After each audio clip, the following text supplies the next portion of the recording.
my side. Oh, well, okay. So just you see it. Okay, well, thanks for letting me know. It's just information for me. Anyways, lead the King's Council. For generations, as the consequences of your decisions decide the kingdom's resources and political standing. Form alliances, solve dilemmas, and prepare for the final uprising that was foretold by an ancient prophecy. So, as Hazzie had mentioned earlier, this does have some kind of CK3 vibes, but it really seems to be, like, nailing down the RPG aspect. Like, we're really going to be playing this. I'm going to try to do things I just right really way. like political intrigue type games. They're fun. Yeah. That's why I was interested in this game. And it was really funny because I saw it on YouTube. I think it was on YouTube from Best Indie Games. And then I was like, oh, I'm gonna go wishlist. I wishlisted. Then I went to my Gmail, and Keymailer was offering me the key for this game, and I was like, yeah, Dude. I just wishlisted that. Yeah, that was funny. It was like right afterwards. Like, our FBI guy really gets us. Yeah. Thanks for listening in on everything we do, Yeah, FBI guy. yeah, By thanks, the way, FBI let me guy. know if you can diagnose whatever is going down the toilet. Anyways, so we got this game as a result of Keymailer. So thank you, Thank you, Keymailer. Keymailer, and thank you, devs, for working with Keymailer. Exactly, And like, giving us a chance to being be able to give share this. Yeah, being able to give indie content creators a chance is awesome. Yeah. So I love that. Anyways, let's go ahead and start a new game. By the way, first thing first, I'm happy that I could resize it down. Oh yeah. Because a lot of Good things job, don't work really devs. well with ultra wide. Yeah. Like, we were doing a lot of demos for the Steam Next Fest. Oh gosh, yeah. And things were weird. Yeah. Warning, You got to this game play them on contains my disturbing computer. images and scenes of implied violence. There are references to slavery, abuse, racism, physical violence, domestic abuse, suicide, substance abuse, sexual violence, and limited gory imagery, human sacrifices, and blood. That some may find distressing or disturbing. Player discretion is advised. None of the atrocities described in the King's Dilemma Chronicles are in any way endorsed by the creators and the distributors of this game. So, I don't think there's anything gruesome in here from what I was looking at, but but it it's about implies it. yeah, because it's a historical thing, like CK3. History's been disgusting. Yeah, I mean CK3's got it too, so I don't think there was a warning on CK3 though. So Like- we'll find out. Like, when but people found out the Red Wedding was based on something that had actually happened, they were like, "Oh my god!" Yeah, I didn't know that it was based on something that had actually happened. Yeah, damn Scotland. As a Scottish person, I could. Well, Irish, Scottish, whatever. Irish and Scottish. I got some both. Anyways, introduction. Welcome to the kingdom of Unkist. I'm gonna go Ankh there. Does that sound right? Sure. I mean, it could be Ankist or Ainkist. I'll back you But I'm up gonna go whatever you Ankist. want. Ankist, a place of daring expeditions, gruesome battles, and arcane mysteries. Looks kind of cool. And I'm gonna go get something that I need to go get some tea. Awesome. That would make the British happy, but also it would make my Asian ancestors proud. There you go. So, There as you well. go. Hey, you know what? As long as you bite your thumb at the Brits, I'll be happy. Anyways. Okay, I'll do it. Located in the northern continent of Lywick, Unkist is one of the largest kingdoms of the known world, but it's not the only one.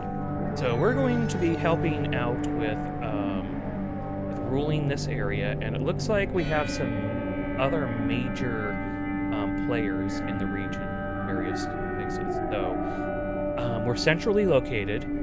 We have a sea to our east, an ocean to our west. Looks like mountains and maybe kind of smaller kingdoms to the north. We got an isthmus here. I'm glad that they properly labeled an isthmus. That's kind of cool.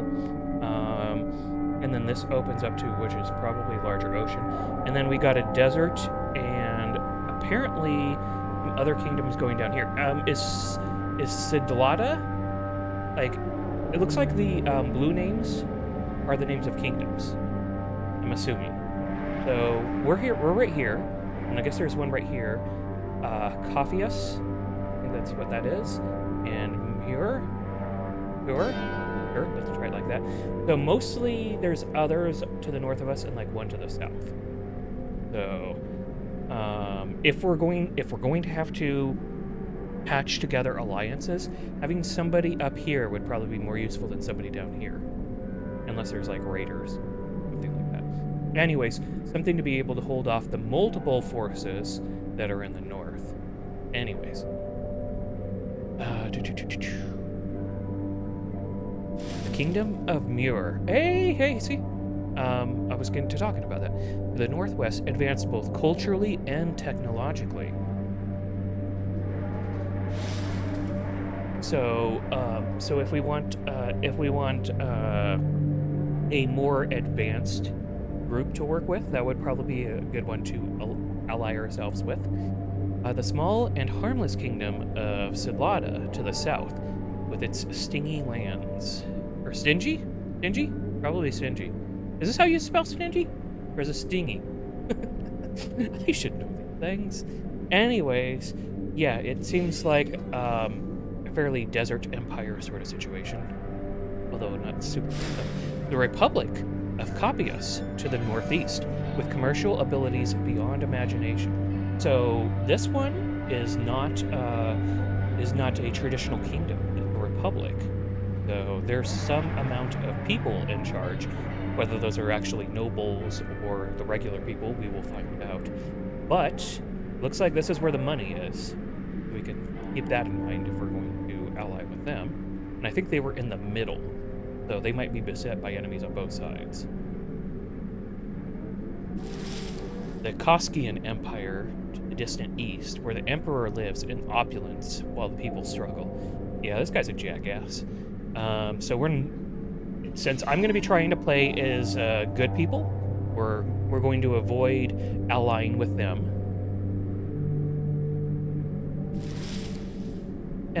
Also, I'm doing well. Was in a game, about to get into another one. Awesome. Yeah, get them dubs. That's not how it goes. Oh god, I gotta go back. Can I go back? I clicked into the screen in order to get back from the message. Anyways, the southern continent, barely explored, is only known for the fierce ivory desert and the tales and legends shared by the few foreign travelers venturing to our lands. So, we're not hearing anything about raiders or anything like that. So it seems like the desert is a pretty strong border region. So we don't have to be as concerned about that, if that's going to be important.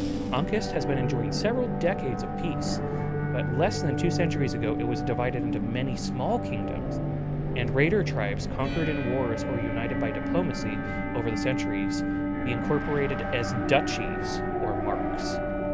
Okay. How are you doing? How are you and Hazzie doing? Well, I'm doing pretty well.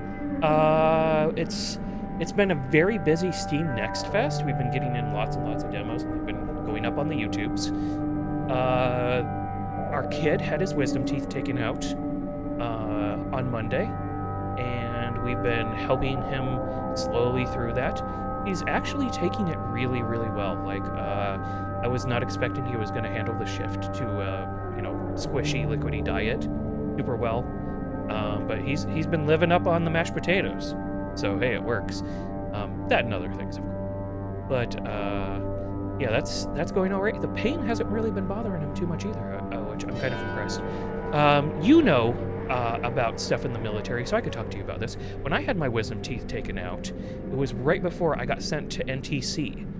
And it was funny because I was like, hey, are you guys going to be able to give me something to be able to take with me on deployment? And they're like, no, they don't send you on deployment after you've had your wisdom teeth taken out. And I was like, well, they are. And they're like, no, that's not part of the rules. I was like, okay, well, they are, and I'm going to be out in Mojave Desert of California. So if there's anything you can do to help, and they're like, I don't know. Good luck with the MREs. It's like, okay. So I had to try to do liquid diet out there, and you only have basically enough water for drinking and a little bit for shaving. And so I had basically none for trying to swish my mouth out, and so I got dry rot because I couldn't Is it called dry rot? Is that what it's called? No, I it's don't not dry remember. rot. It's dry socket. Dry socket. Dry socket. We keep calling it the wrong thing. Yeah, dry rot happens to ships. I am not a ship. Last thing You're not checked. a ship. Anyways, but so that sucked. Got dry socket from that because it was just. Also, it was dry as hell out there, you know. So that didn't help. But anyways. So there was Dry that. rot. Our kids having an easier time of it. Hazzie, that was when you first found out that you couldn't handle that one drug. Hydrocodone or something like that. Hydrocodone, I think it's called. Yeah. Yeah, I took it and we went to the movie theater right after, and Mhm. oh my god, the freaking theater turned upside down. I thought I was gonna fall out of my chair. Do you remember that? Yep. She did not have a I- good time at the movies. No. I couldn't watch the damn movie because everything was spinning. It was so bad. Yeah. So, different people respond to different substances differently, as we found out. All right, continuing on to the next part. Little is known about what happened before this age of fragmentation, but what we know for sure is that all the lands of the known world were ruled by several lost civilizations throughout the ages. What caused these civilizations to fall is unclear. It's probably all these things that they're what are they called? Prophecies. I can words. I'm a professional wordser. I do it for a living. Anyways, so I think that something like that is probably going to befall us. I think that's kind of what it's alluding to when they're talking about the prophecies. But we'll see. You're going to assume the role of head of the council, a governing body ruling in the name of the king, located in Libra, the capital of Onkist. So we're not in charge, but we're like the hand of the person that is in charge. However, there's probably going to be other conniving people on the council, so we probably can't get our way. We probably Aren't there always? Yeah, and we probably still got to make sure we don't piss off the king. But I'm still going to try and do the right thing, even if he's a dick. So that we might lose our head. We'll see. If I was actually alive during this time, well, I wouldn't be ruling because I'm a woman. Yeah. But if I was not, and I was ruling, I don't think I would last very long. Like, I think I would get my head cut off. Your morals would put you in a difficult position. Yeah. That's true. I always think of Game of Thrones, and I felt like I remember when I thought Ned Stark was the main character, Mm-hmm. and I felt so bad for Ned because I was like, I can relate. That would end up being me getting my head cut off. You're like trying to do the right thing for Yep. everybody and not expecting to get stabbed in the back by everyone. Yeah. What would have been really hard for me when I was, going through my very, very literal stage, because growing up as an autistic kid, when I was very, very, very literal, that would have probably been really rough. Because I would have taken things literally, and doing that at a young age in times when there's all the diseases and this and that. That's true. A single cut could be an injury that kills you. Like that probably wouldn't have gone over well. In fact, I had so many broken bones and so many injuries as a child that I needed to be born in a time with good medical care, or at least antibiotics. Yeah, but let's keep going with the story. All right. Before you begin, take a quick test to determine the house that suits you best. Okay.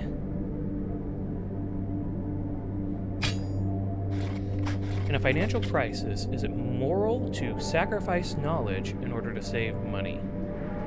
Well, it's not moral, but it might have to be done, but it's not moral. Oh, click and hold to confirm. Is it okay to restrict... Might not be asking you if it's actually moral. It might be asking you if you think it's right. Yeah.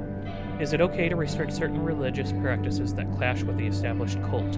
No, people should be able to practice religions as they want. If a neighboring country gets invaded, do we step in to support them? See, we don't have a relationship. Like if it's a country that's getting invaded because they're a bunch of dicks, then that could be a thing. Or maybe they did something messed up. Like invasions happen, especially in these sort of time frames. So Yeah, that's true. but support them. Like, I would be all for like helping with refugees and stuff. So I guess we would support them.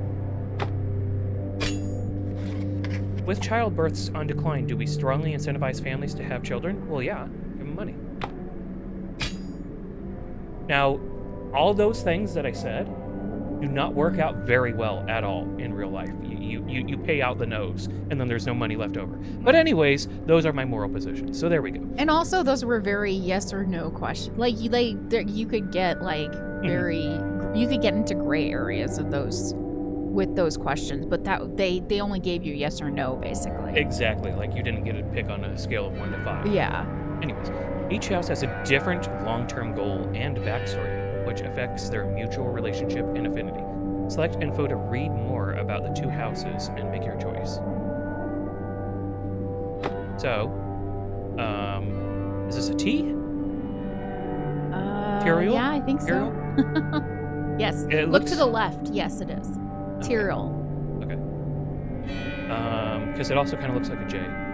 All right. Originally, the present Marquisate of Tyrael was part of the Kingdom of Mir, but when the King of Mir asked to share and redistribute the wealth of the nobles of Tyrael with the rest of the kingdom, your ancestors rebelled. How dare you try to change what you've always been? Okay.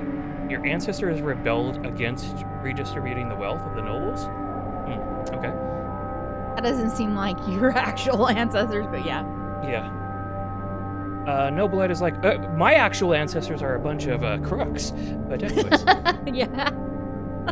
I meant like the Irish. Yeah. You know. Yeah.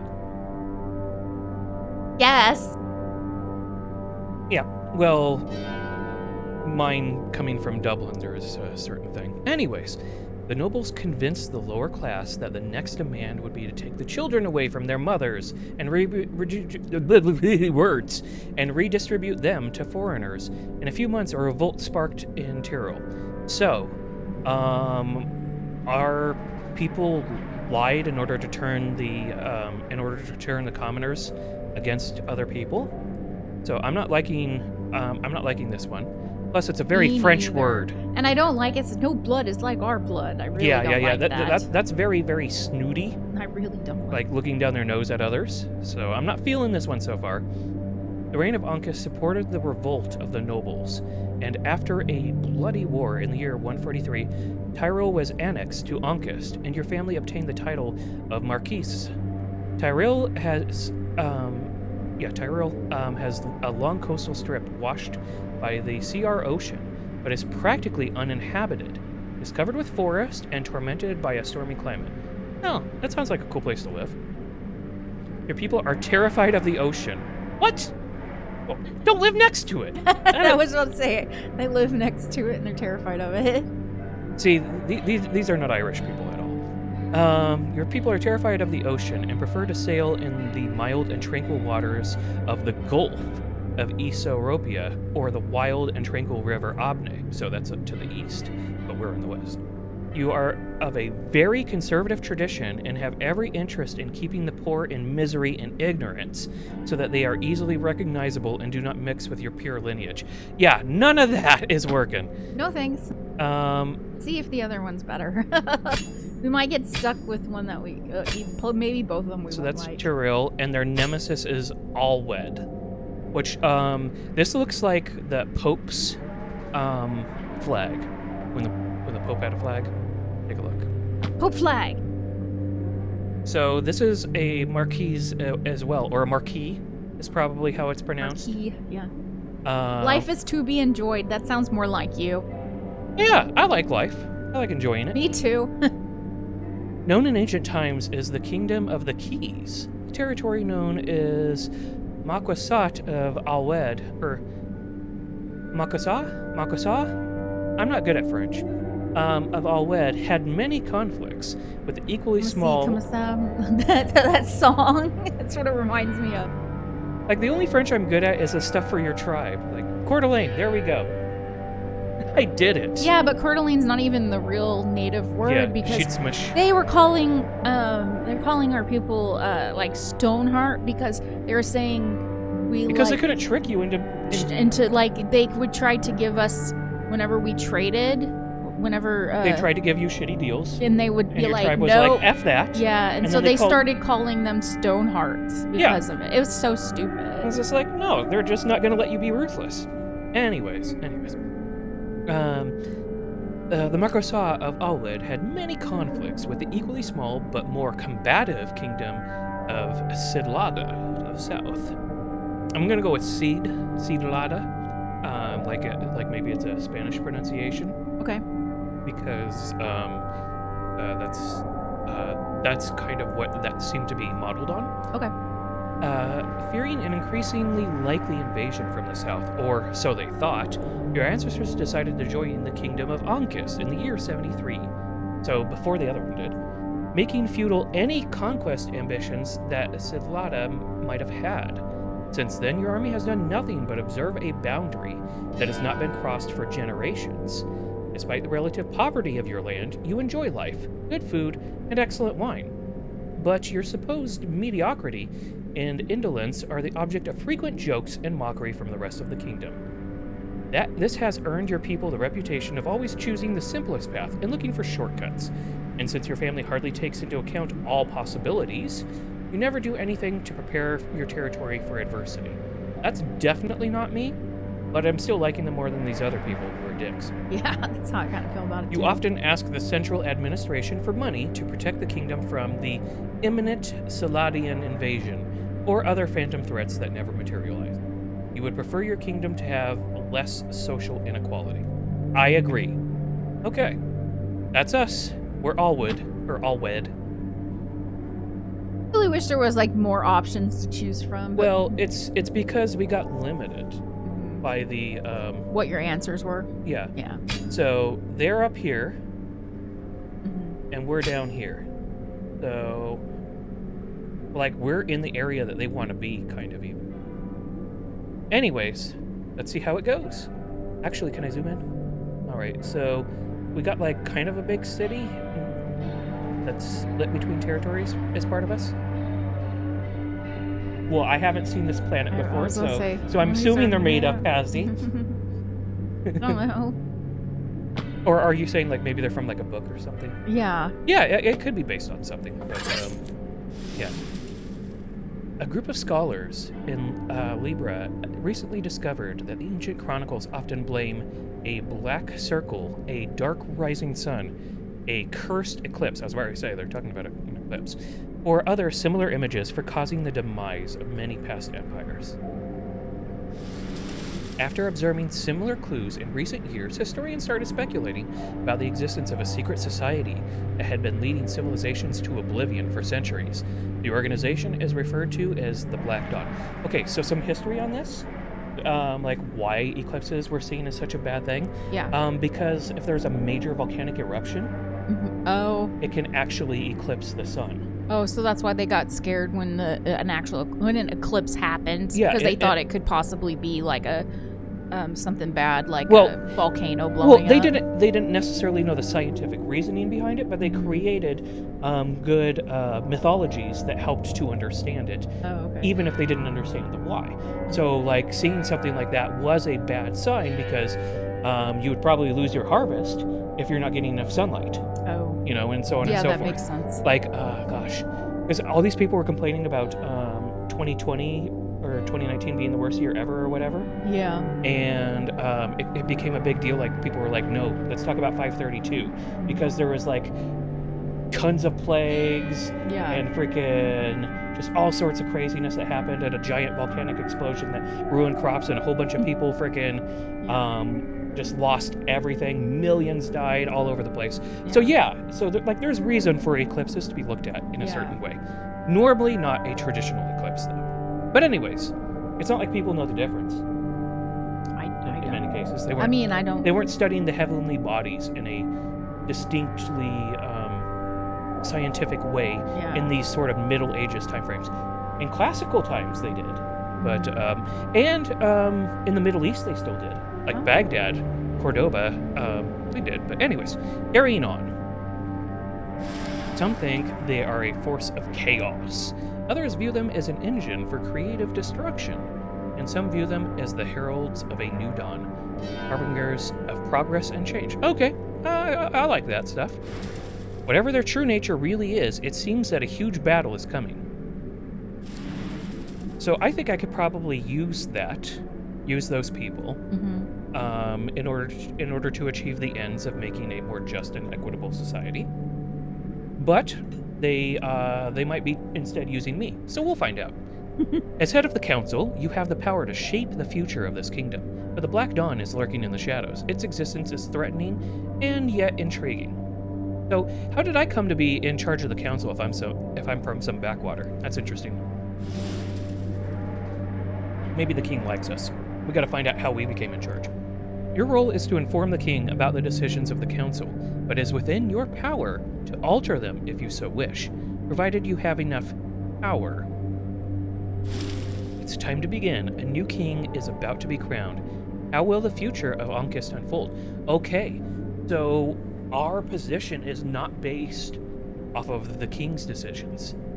We have this position as a given already before the king. Okay. That means there's some sort of decision-making process that selects people out that do have a portion of rulership outside of the kingdom. Okay, sounds good to me. That's an interesting thing to know already, because most of the time a king will select their council, not a council being there and like the king's like, "Hi, I'm the new king." All right, the king's dilemma. The trumpets strike 3 rising notes, and 81 doves, 81, all right, are released as Harold the Fifth is crowned king by the prior mother of the colt. 81, I like that year. It was a good year. The people erupt in a cheer of joy. Our hopes of enduring prosperity are renewed with a new king. I wonder if they're going to say what the last king was. Foreign dignitaries from Kasuk, Kapias, Silada, and Mur crowd the royal castle to evaluate the new king and win his favor. Okay, so we got visited by 4 of them. And I think there were maybe 5. So maybe one of them isn't too happy, or we're not getting along with them. We will see. So, Kasu. We shall see. So, let's remember MCKK. The ceremony is followed by a feast lasting for 3 days and nights along the streets of Libra, our capital city. A week later, sitting on his throne behind the grand chiseled door of the council room, the new king addresses us for the first time. Any authority is flickering, and power can be a blessing or a curse for those on whom it is exercised, he says. After a long pause, he adds, ruling is an unsolvable dilemma. Okay, yeah, we'll add that to the archives, sure.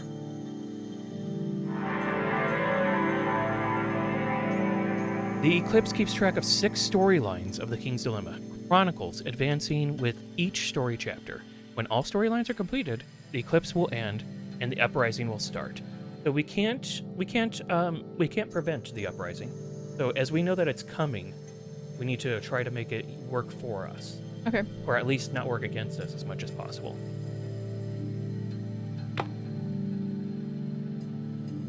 Hopefully we have more control over that. I don't know. I don't know what to expect of this game. So I think these represent the various chapters, and then this is probably like our various uses of power that we would have, but we have 0 points in them. So let's hit continue.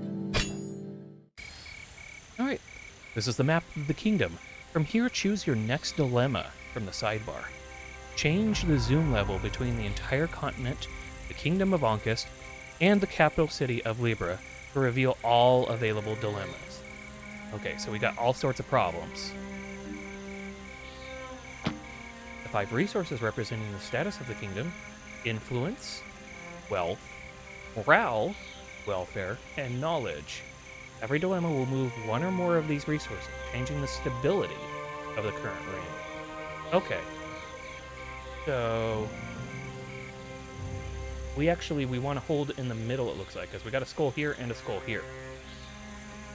So it looks like we want to try to achieve balance, which makes sense. A lot of games are like trying to have you like exceedingly go one direction, and anytime that you go extremely in one direction, it can lead to flaws. Like, I'm a very, very strong collectivist, but I wouldn't want to be a part of the board. Like, you can go too far that direction. All right. So, zooming in and out is not mouse wheel.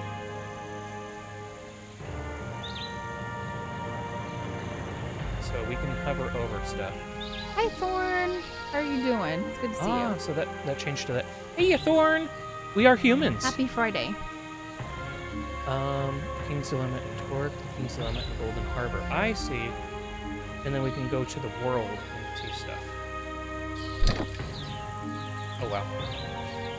Murano, Rich Merchant. Okay. King's Dilemma and City of Tent. And then, of course, we have the capital one where there are no doors. Okay, let's go back out to the world map. And we, is there a way to zoom out? Okay, what? Alright, seeing tooltips when I hover over this would be good, but I'm not. So let's find out what it is. Archives. The archives collect information about past reigns as well as all the recorded history of the kingdom, check previous chapters of the story, all recorded chronicles, uncovered mysteries, and an encyclopedia that contains information about the kingdom and the known world. So we got lots of stuff here. And this is for like the different. Alright, let's go back to this. Let's check out this. These are the houses. And it looks like it's showing where they're going in power as well. Manage the council and review information about the houses of the kingdom here. Spend coins to replace council members and to form alliances when your relationship level with another house is maxed out. Okay.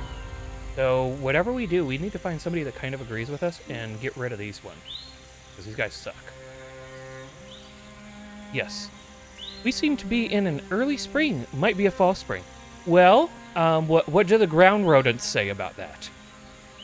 Because that's important. We live in a highly scientific society in which we ask a fat beast of the ground what's going to happen, rather than... Did you see I retweeted this tweet from Katie and Eric, and Eric was saying, it was like in 2016, Eric was like, I was in a conversation with these Japanese ladies and they could have sworn I was mistranslating that I told them that we knew if it was going to be spring based on what a groundhog saw, and they thought that he was mistranslating. I thought that was funny. No, if you tell people in other countries about that one, they're like, you do what now? They're like, these guys are idiots. Anyways, the ground rodents wasn't stupid. The ground rodents want stupid humans to let them sleep. I can agree with that. Excuse me. All right. So let's try to learn more about the different houses, maybe, and then find out which ones we can have an alliance with. Form an alliance with another house. Your total power increases by 1. Chances of other benefits, such as reducing the cost of corruption and the cost of replacing council members. Costs are increased for enemies. With your choices, you can try to achieve a long-term goal of your house and 2 secondary goals. Completing them will grant you more power plus a bonus of cohesion or dissent points for the uprising. So this is cohesion, this is dissent. Okay. We can find different things. Reveal narrative goal, form an alliance, info. So we can... Tranquility and death. They are very close to us. And we can't click on spots to bring them up. Okay, so we're right here. Harmony is acceptance. I can kind of get behind that. Let's see. Forests grow strong. Okay, tranquility and death are right next to us. Feel our sting. No. They're probably very defensive, too, since they have the spiky hedgehog thing.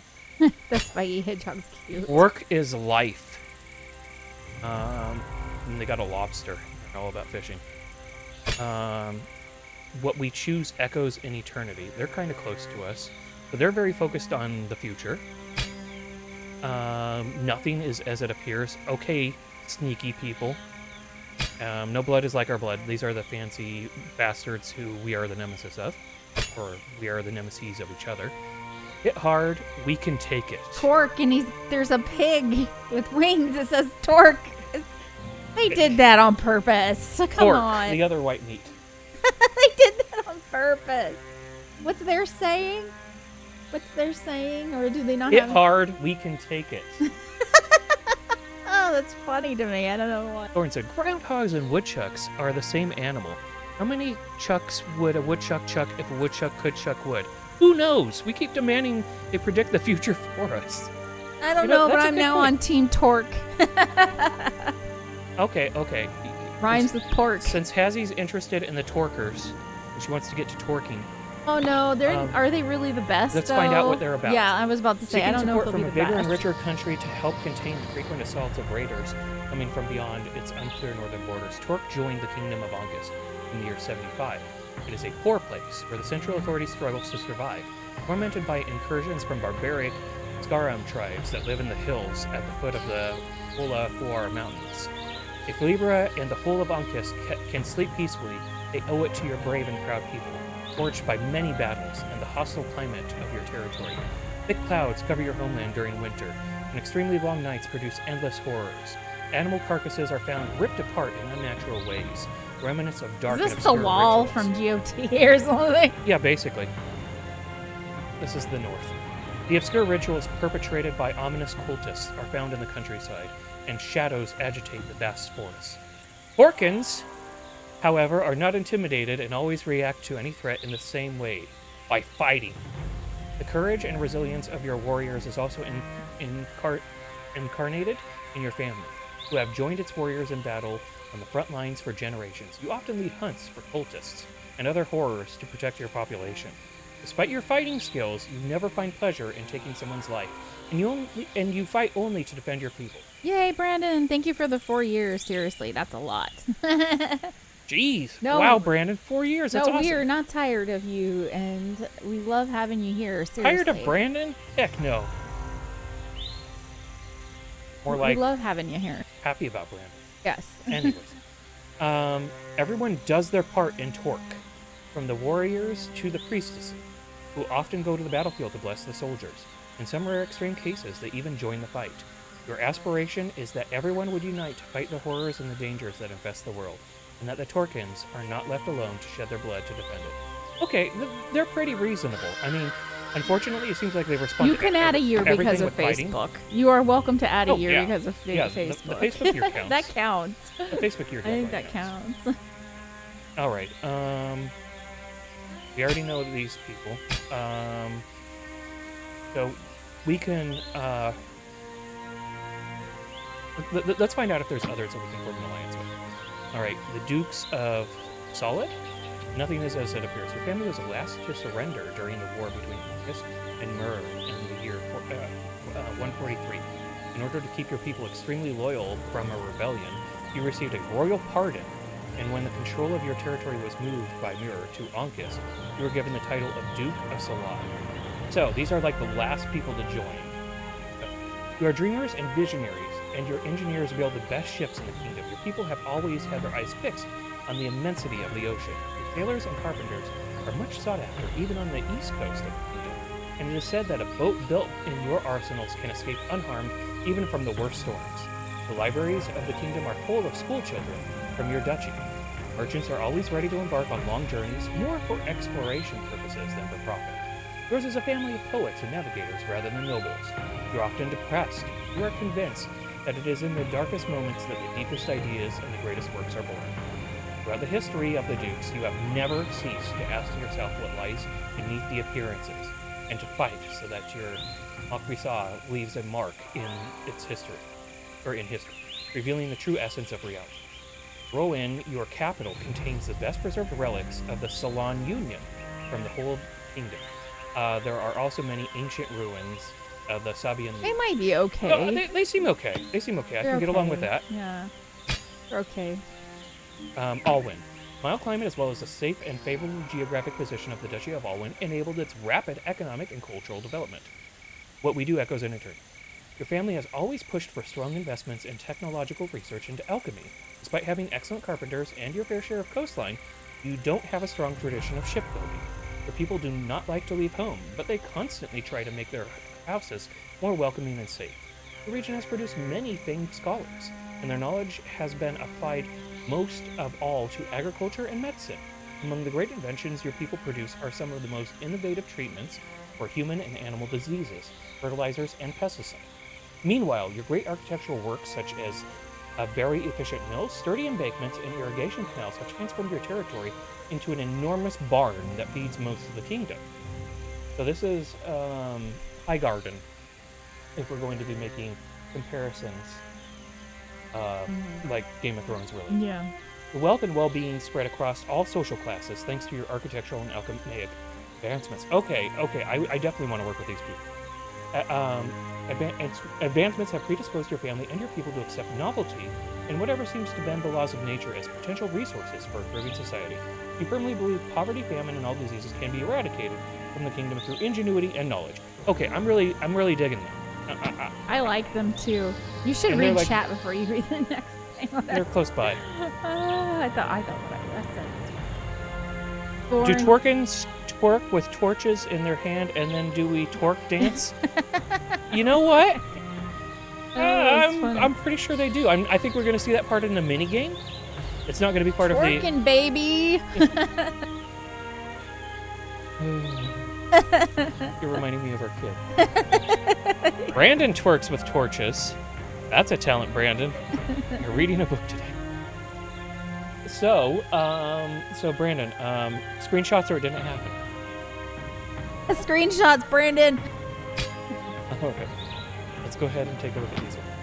Dukes of Garam work his life. Once an independent kingdom, the Duchy of Garam was annexed by August to 130.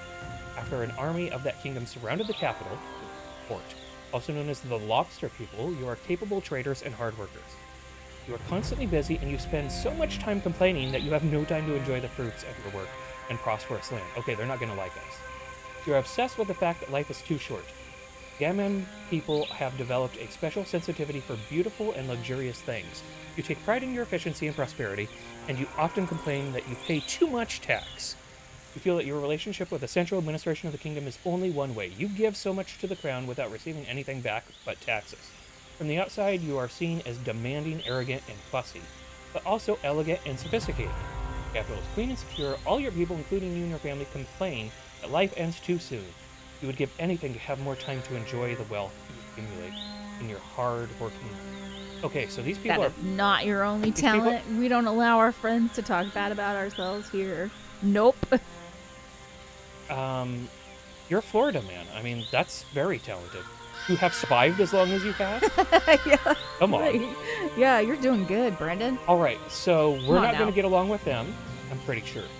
So Brandon's just like living a survival game. That's what's happening. So we can definitely get along with these ones, and we could probably get along with the twerkers. All right, let's check out. Twerkers now. You know, fine. Oh god. Dolak. Twerk our twerk. Oh, our let's find out twerkers. who these people hate. They hate these ones. So you hate twerkers. So if we get along with the twerkers, we're not going to get along with them. And if we get along with these ones, we're not going to get along with these ones. Okay. And then this one, they were okay-ish. They seem pretty interesting. But we're going to learn about their nemesis right now, Dolak. Before becoming part of the Kingdom of Ankis, the previous kingdom of Dolak promptly rejected the many alliance proposals sent by the King of Scale. Feel our sting. All this changed in the year 70, when most of the ruling family was exterminated under mysterious circumstances, and a few remaining were forced to join Ankis to avoid chaos. Your people are convinced that it was all caused by an Ankistian conspiracy of treason in order to push you to accept annexation. So they're very bitter about the past. Although none of this has ever been proven, your people have never ceased to be suspicious of Libra's royal family. You secretly hate them. You always try to accuse Libra of your problems, complaining about everything. You pretend that your lands are poor, even if there is a rich trade of timber down by the river, essential for the construction of ships and buildings of the kingdom. You complain about the northern raiders, even if you only have a small border to defend, while the rest is covered by forests. Your family thinks you are treated differently from other nobles, and that you have been persecuted for generations. You would like Ankis' royal family to pay for the alleged errors that were made against your Maquisa from the first day you were annexed to the realm. Okay, so I'm not going to get along with them. And we will more likely get along with them as a result.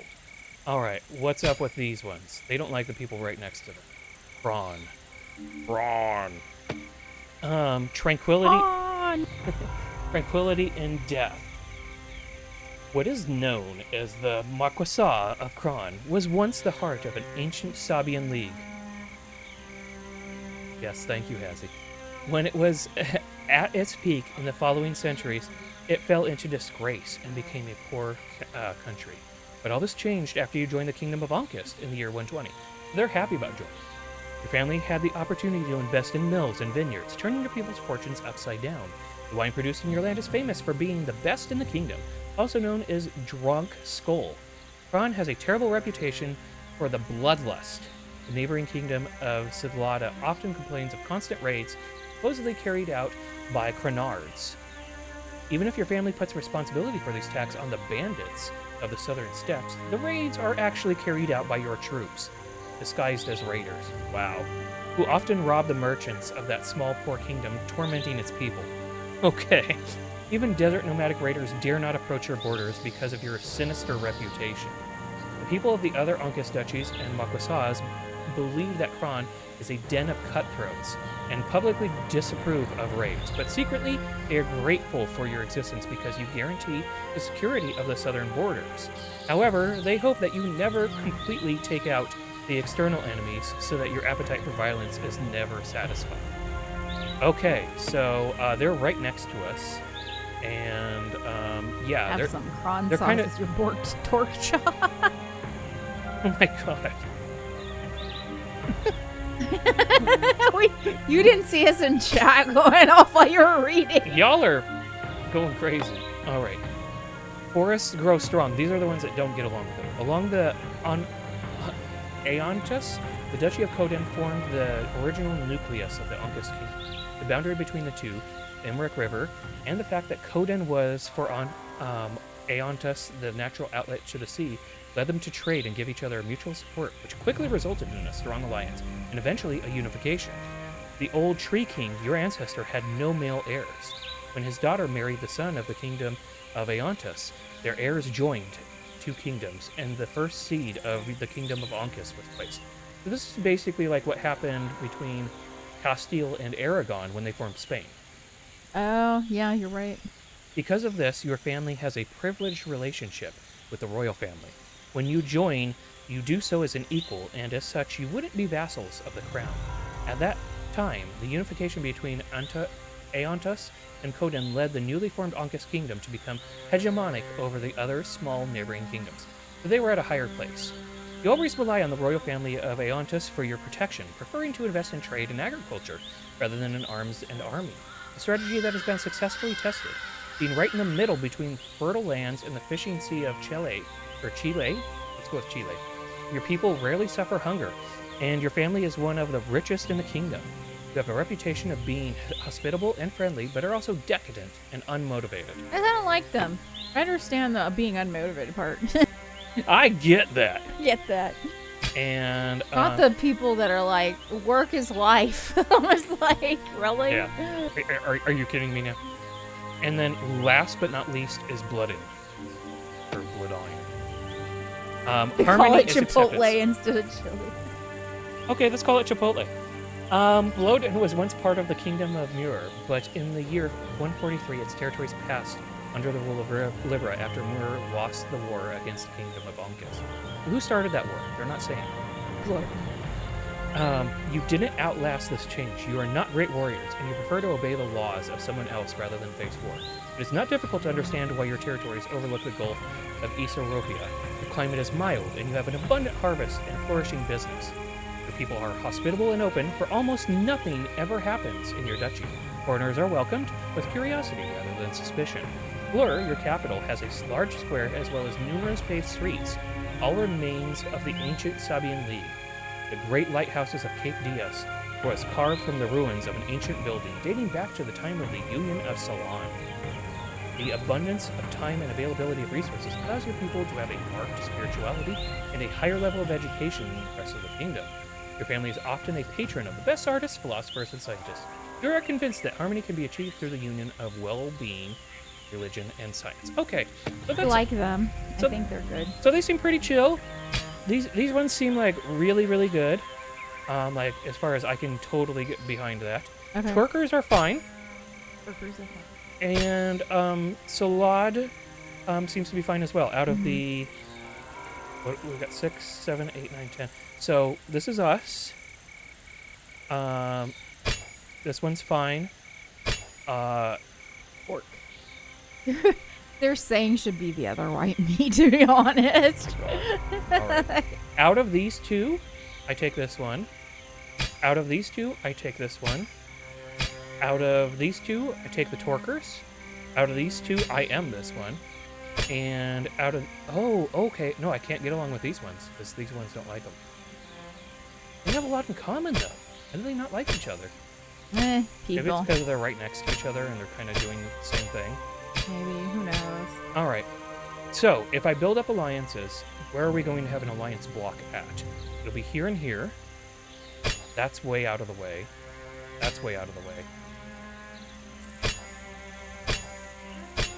They're close by, but they're assholes. They're ways out of the way. So Let me guess. We're surrounded by a-holes. No, these ones right here are cool. All right. Like, I don't think we technically share a border, but they're right there. These ones are real problems. And they're right next to it. And then, so the, or, yeah, no, this is us. So we are right next to these ones. Okay. Who are these then? Maybe they're a question mark. They do not exist. Oh, so we have 2 questions. Okay, so it's probably this and this. All right, anyways, first thing first, I want to build up an alliance with them so that we have a localized alliance. And then maybe we can build with others like Orcers in the future. All right, let's go back to... Yeah. We have a King's Dilemma in the City of Tents. It's going to affect... This is wealth, and it's going to affect... represents the amount of money in the treasury, the amount of luxury resources you have, and the quality of life of upper classes, and your power to buy resources from other countries. And it'll also affect morale. Represents the happiness of your people, how positive they are about their lives and their condition, how much they believe in a better future, and how much they can find relief. So, we can solve world problems, or we can solve Ankist problems right now. So the King's Dilemma of Torque, or the King's Dilemma, the Golden Harbor. I'm more likely to want to work with Torque, so out of these 2, I would go with that. But let's try working on the world one, as of right now. So, Morano, a rich merchant from a remote desert city called the...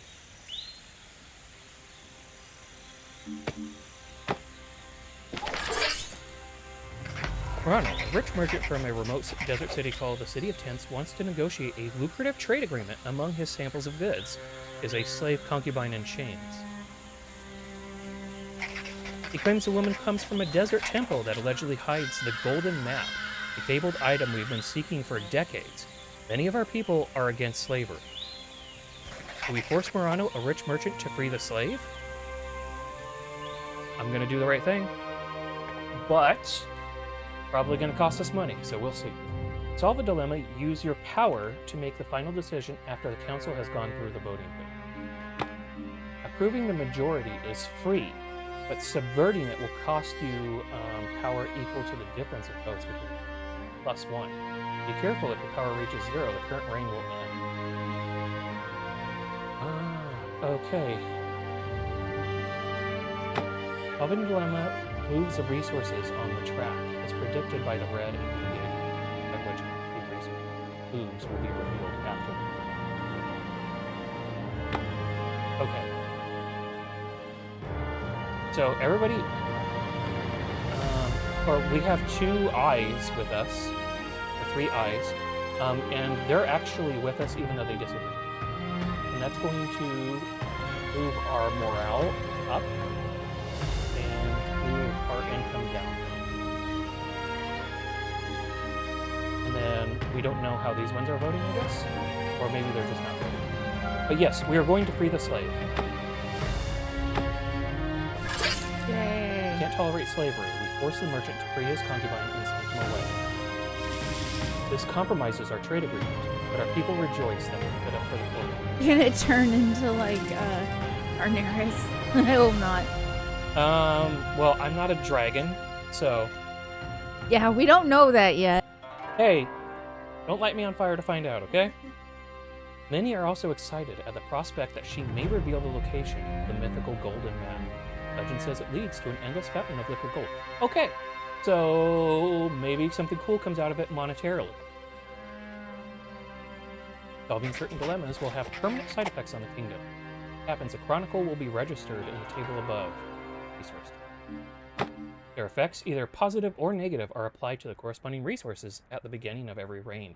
Positive chronicles move the corresponding resource up by 1, while negative chronicles move them down by the same amount. Alright, our choice to free the merchant slave compromised our relationship with the southern desert land before it even started. So we're not getting along with those people. But we have people that raid them. So maybe we can actually get along with the people that raid them as a result of this. Maybe. Add that to the archives. Okay, a distant report. Sarah, the woman we freed from slavery, comes from a remote temple of the Mother in South Marudi, which we call the Ivory Desert. She says the golden map is guarded by this temple. Sarah was kidnapped and enslaved by her former master while visiting the city of Tents. The story becomes quite popular in the kingdom and spurs a burst of interest in the unexplored southern continent that she calls Converta? Sarah claims that it is a land where the ancient Sabian League once prospered and fell. So this is going to be like all sorts of archaeology. Our scholars immediately start preparing a caravan to retrieve the golden map and take Sarah back home. But traversing the Ivory Desert, famous for tempests of burning white sand, will not be easy. Okay, we'll add that to the archives.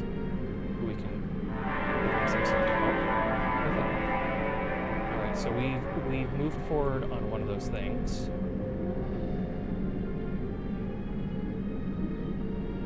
We gotta do a lot more. Yep, we have made a decision though. Each time a resource moves, a stability marker to the right will follow it. If the stability marker ever reaches either end of its track, the rain will end. So our stability dropped when we did that. We're going to need to try to pick our stability back up this direction, but we don't want to get over here. Keep all the resources in the highlighted areas on the track to score more points when the rain ends. Oh, so if you can get stuff into these, you get even more points. But you still got to keep the stability. Okay. We can like go extreme on morale and lose a lot of wealth as an example. Okay. Did that. This is our cached. Like. Go ahead and close that, and then let's go back to the stuff. Or continue, rather. All right.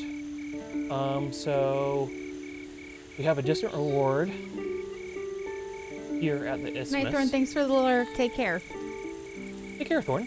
For distant reward, the Ivory Desert. The caravan of scholars seeking to retrieve the gold. So that would affect our food, our morale, and our influence. Is this food right? Welfare, yeah. Okay.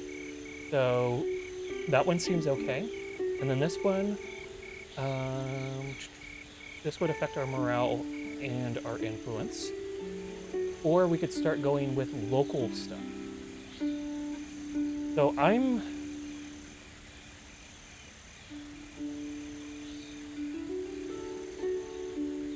having a hard time. I'm more interested in dealing with global affairs at the moment. Mm-hmm. And I'm hoping that it will allow us to build up stuff to be able to create better local affairs. But we'll see. Anyways, let's take a look at this. A distant reward. A caravan of scholars seeks to retrieve the golden map. Constantly threatened by desert raiders and is struggling to move forward. If we don't send them military aid, they'll be forced to deviate from the city of Tents to stock up on supplies and hire mercenaries. Do we send reinforcements to the golden map expedition? Absolutely. With each dilemma, the time counter on the right will increase. When it reaches a space with a skull icon, the king has a 50% chance of dying. Ooh, or 100% if it reaches the final space. Okay. But we get another king when that happens, right? Yes, we definitely send stuff, and this is gonna really make these people happy, and it's gonna make these ones happy. All right, and it looks like we're increasing our morale more, and we're increasing morale more and increasing our influence. So it's not costing us cash in order to send these reinforcements. That was a concern of mine, but yeah, I'm all about it. Hopefully we don't make ourselves weak by sending these. We'll see. We send troops to support the caravan. Thanks to the help of the army and the guidance of Sarah, scholars finally reached the remote temple of the Mother in the middle of the Ivory Desert. Soon we'll discover if the golden map is really there. Unfortunately, fatigued by travel, Sarah dies before she can see her home again. Sorry, Sarah. A chalice in the desert. After wandering for days, our expedition sights a rocky plateau protruding from the desert, the ruins of a temple atop it, and pretty water. I've never been to anywhere where the water looked like that. Diablo Lake. Well, no, like a hot place where the water looked like Oh, yeah, I've never been to a hot place. I've never been to a hot place where the water looked like that. I've flown over them, and I was like, oh, that would be cool to stop there. Yeah. And then but Diablo Lake looks like that, but it is Diablo not Lake hot. looks like that, but it is glacier fed. Yes, glacier fed. And you will die after like 5 Brandon minutes in it. said that he's never been either. I would love to, my dream is to go to a beach like that. Have you been to the Florida Keys, Brandon? And drink I don't know, pina coladas on the beach. I don't know. I always used to want to go to the Florida Keys when I was a kid, and then I learned about other things in Florida. Let's see. I've been to Brandon some said, hot springs, but they did not look like that. Yeah. Oh, yeah, we got hot springs around here, but people do nasty stuff in it, and so if you go in them, you're going to get chlamydia. Well, no, but somebody recently died. Well, a couple years back, they died in them. And they're not predictable because, they can change the heat and they can get too hot all of a sudden and you can get killed. So. The chemical makeup and the temperature can change a lot. But, you're allowed to go and, bathe in them if you want. At your own risk. But, yeah, it's at your own risk, but it's not necessarily safe. They used to have, a place that you would pay and go, but, it's not upkept like that anymore, so. The most south you've been is Tampa. Oh, okay. What's the most north you've been? Do you travel a lot? Because you, okay. I understand if you're not traveling a lot, that you wouldn't see the Florida Keys. But to me, if I lived in Florida, you've been to Pennsylvania. Okay, so you have traveled. Why the hell? Yes, Pittsburgh, Pennsylvania. Why the hell did you not check out the Florida Keys if you live in Florida? Just not a thing you've done? Gettysburg? Okay. Is it really expensive? I mean, I could see if it's really expensive to go down there and all that, but I don't know, man. I mean, I don't know. You bother me, Brandon. That battlefield is creepy. It really is. Okay. Hazzie, if we win the lottery, we're taking Brandon and his family to the Florida Keys. We don't even play the lottery. I know, but it could happen. Sometimes when it's really huge, we'll play. So it could happen. Is that okay, Brandon? Would you be willing to go if we take you? Well, for the Keys, yes, it is expensive. That's what I figured, because isn't it a tourist thing? It's a very tourist thing. Yeah, so I would expect a lot of the people that live there may not go there because it's a touristy thing. There's a lot of tourist stuff in Florida. Yeah, it's true. Keys is 8 hours south of you. Mm-hmm. And you also have to remember, okay, so when I came up from Texas and I moved to Spokane in Washington, mm-hmm. I would tell everybody yeah, I would go half an hour away to whatever in Dallas. But you said that to someone in Spokane, they'd be like, why the hell are you going so far? But in mm-hmm. Dallas, everything's so spread out. Oh, you have to make sometimes long, distances. But in Spokane, nobody does. Driving from one side of the Metroplex to the other is 3 hours. Yeah, so it kind of depends too, where in the country, I think, where you live as well. So yeah. From here to Spokane is 6 hours, right? I don't know. I was thinking more, but maybe it's 6 hours. Like, If you're getting good time, nonstop, sure, maybe. if you're getting good time and I-5 isn't too backed, then you. Then yeah, 6 hours. You could do it in 6 hours. I could see that. So that's we're on one side of Washington and that's the other side, to give you an idea. That is here in Jacksonville. One side to another is about 45 minutes to an hour. Yeah, dude, Jacksonville, I remember learning at one point, is the largest city based off of an incorporated status. There's a lot of cities, you know, they have suburbs or whatever, but Jacksonville just kept adding more to the city itself, and so it's just more of Jacksonville. You know, Really? Like how Dallas has Addison and all those. Yeah, Dallas is like huge. Farmers Branch, Carrollton, Garland. It like just turns into one. Yes, thing. second biggest. Oh, first is Alaska. What? There's a city named Alaska? We're talking about cities. Is there an Alaska? We have a George Washington, like literally the city of George, here in Washington. I'm confused now. I mean, I know Alaska is the largest state, but oh, Anchorage. Okay. I could kind of see that. You know, Anchorage has grown a ton in recent times, so yeah, I could see that. Anyways, let's see what's going on. Ruins of a temple on top of it. Hazzie is on the brakes. Our scholars think it dates to the time of Ahmad, the first king, but it was pillaged recently. Inside they find the dried corpses of dozens of sand priests, an opulent version of the cult of the mother that, though we worship the same goddess, had lavish ways, in stark contrast with the sober purity of our cult. The ruins surrounds a huge oasis, and based on rough interpretations of ancient inscriptions, in the altar hall it was called Chalice Peak. Most of the temple's riches were stolen by the raiders, but the inscriptions suggest a bigger treasure may be hidden in a secret chamber. Add that to the archives. More and more reason to keep going that direction. Yeah, I got, okay, our stability went up, but we're kind of bumping it up a lot to that end. Bringing some.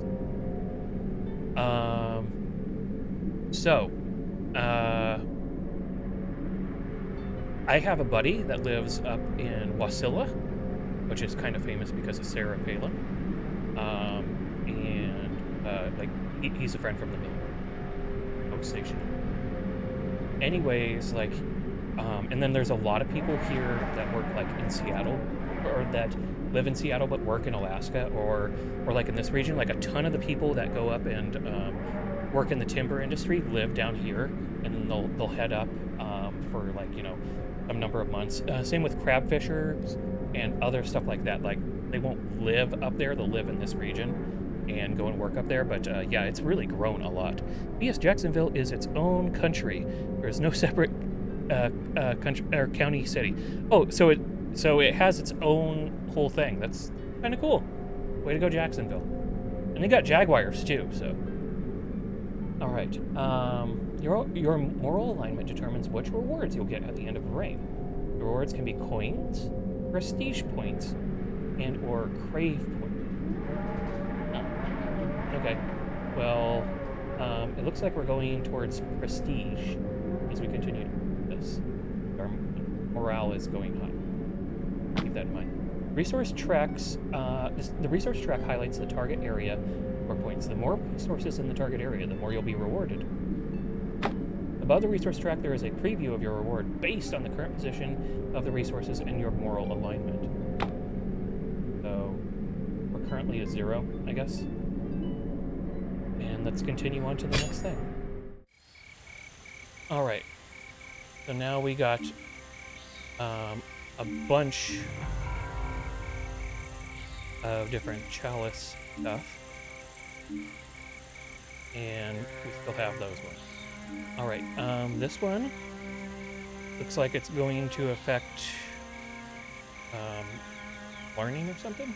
Knowledge. This one's going to affect knowledge, and this one's going to affect our prestige and our cash.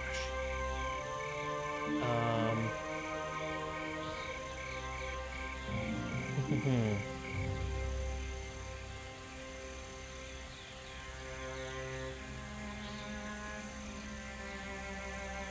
Or our morale, rather.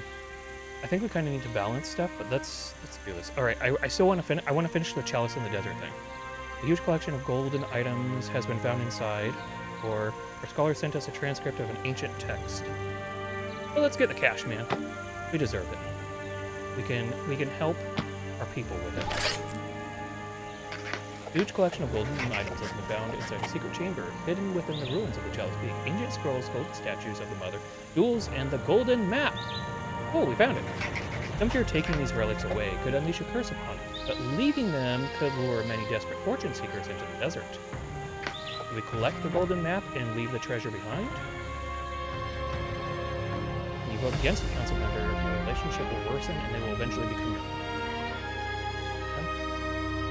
voting in accord with the council member will improve your relationship, and if it reaches the maximum level, you can spend points to try doing. Collect only the golden map and leave the treasure behind. Looks like we're all for that. So we will lose some cash, but we will gain a little bit of this.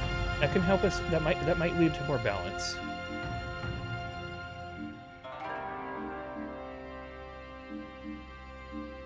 And we're building up with people that I don't not necessarily want to build up with, but we're building up. Okay. Yeah, the golden map is the big thing that we were after. Let's do it. Despite the huge protests of the royal treasurer, we send orders to take only the scrolls and the golden map. Now that it's finally in our possession, if the legends about it are true, much greater riches await us at the end of this journey. Some wonder if others will be as cautious or foolish as we were. Throngs of miserables and wastrels without prospects throw themselves into desperate desert expeditions, facing the mirage of abandoned riches. You come back alive. That's affecting welfare. Okay. Chiseled in a single golden leaf, the map has a grandiose look, as gold easily stands the test of time. Its age is unfathomable. That's pretty cool. Do you know that there's like I think it's Voyager, one of the Voyager spacecraft, Voyager 2, whatever. They made a recording on a solid gold record, like a album, like a vinyl, and sent it into space. That's pretty cool. As gold holds up pretty well. Anyway, however, old legends speak of a golden map leading to an endless fountain of liquid gold. The numerous old scrolls we obtained together with the map are full of references to a sun empire, known only from ancient legends dating back to the ages before Ahmad, the first king. We wonder whether this is a map of the old legends, and how truthful these legends are. It may all be a metaphor for the power and riches of the lost empire. An expedition has to be launched, but the map is not easily interpreted. But we'll try to figure it out. Getting closer to that eclipse, and this is moving along.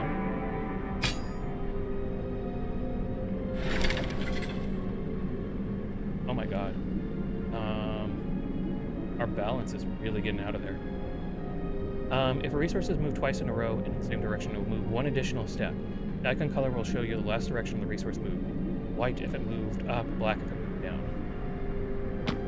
After the second time that a resource moves in the same direction, it will gain a momentum marker and move 2 additionals. So we are like way up here with our morale. And it's making us imbalance. So we need to have something dragging stuff down. Otherwise we're going to kill the king.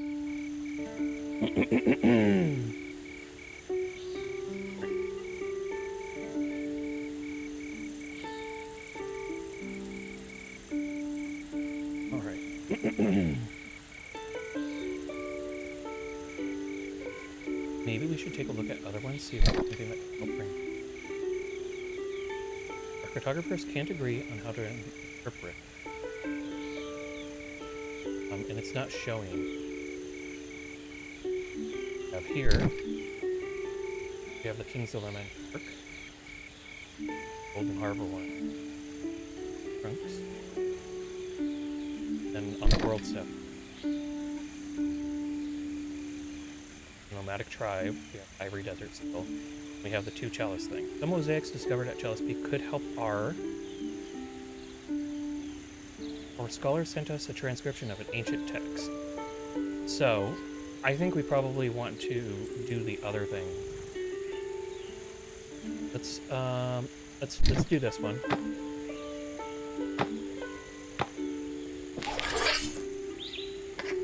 Cartographers can't agree on how to.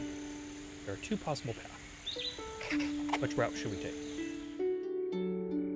Spend coins to corrupt a council member and change their vote. Cost of corruption for a council member increase each time you use it. Corrupting a council member will freeze the relationship. House's current dilemma. Corruption wisely to manage both your relationships and power.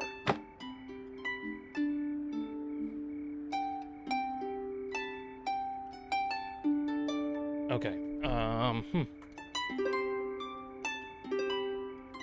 So we have multiple points leading up here.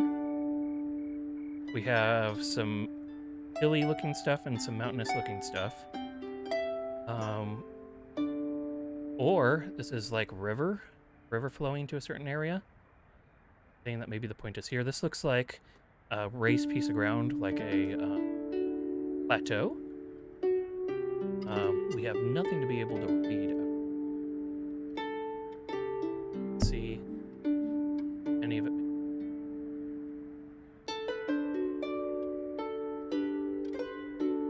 So this seems very, very steep. Old map didn't have anything that low. I'm thinking Route A. The expedition will proceed on the chosen. Muddling through, the golden map leads our expedition on a perilous path through a wide swamp.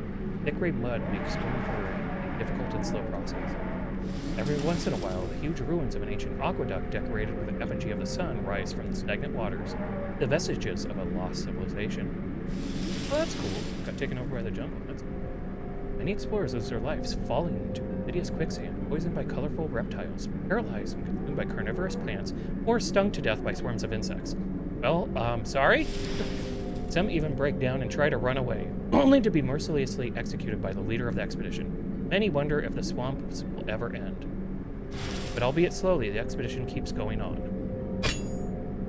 I'm sorry. Hopefully I didn't pick the wrong thing. Probably did. Alright, well that didn't change any of our stuff. This one, let's try to find out what the scholars have. Or, does this cost cash or give us cash?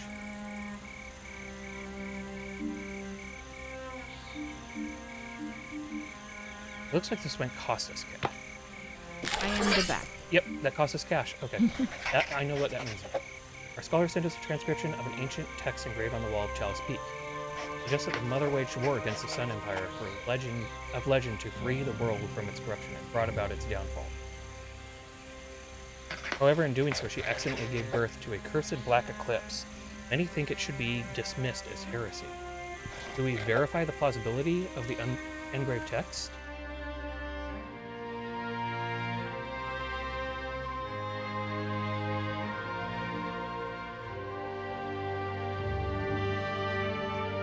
This would throw off our balance.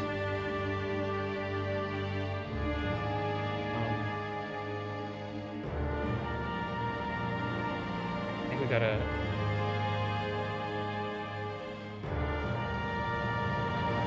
No, I'm gonna do the right thing. I might kill a king.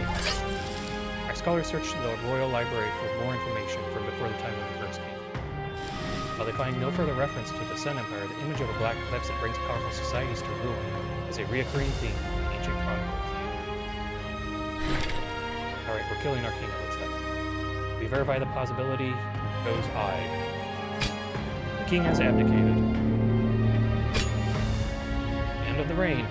At the end of each reign, you will gain rewards as described by your moral alignment. If you manage to pull all the resources in the target area, you will gain even more rewards. All the resources. So, we've been considered a rebel.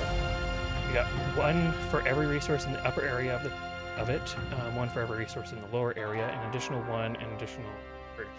If the central area of the track is empty, so we didn't get the track being empty, so we got that.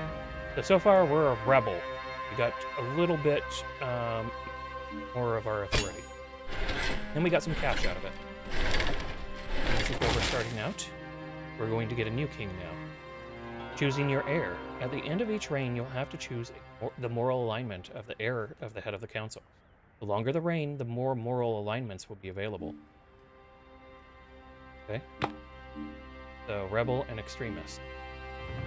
One cash for every step between the highest and lowest resources.